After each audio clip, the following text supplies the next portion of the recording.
Marching in defense of immigrants here in the U.S. What one group did this afternoon as it launches a legal network to help people fight deportation. 41 Action News reporter Sarah Plake live now with a look at the group's mission. Sarah?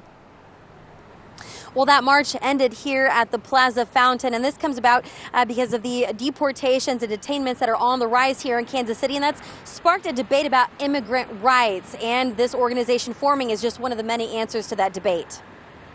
The death of an immigrant. No papers, no fear. Sparked a movement.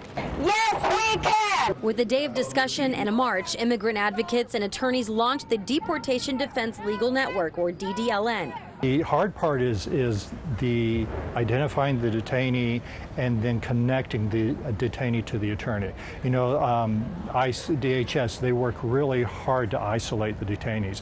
4 major law firms in Kansas City are joining in, providing pro bono work to help immigrant detainees get a bond hearing and get a phone call while behind bars. The effect of that is that people are detained for longer than would normally happen in a criminal detention facility, and they will not often have legal representation because they can't afford it.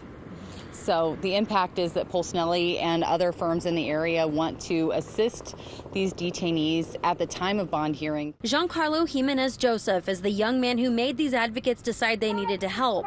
Jimenez Joseph was born in Panama but spent a lot of time in Kansas City. He was a DACA recipient and committed suicide last year in a Georgia detention center while in isolation and while waiting for a bond hearing. His death sparked outcry and scrutiny of ICE facilities.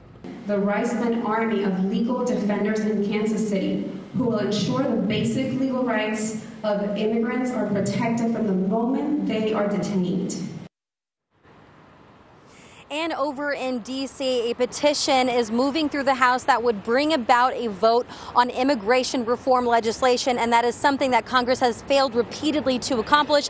So we reached out to both sides. We talked to Kansas Republican Congressman Kevin Yoder, who says he will support a bill that secures the border, protects high-skilled immigrants, and addresses DACA. We also spoke with Missouri Democratic Congressman Emanuel Cleaver, who says he will vote to protect DACA recipients while supporting a permanent pathway to citizenship. On the Plaza, I'm Sarah Plake, 41 Action News.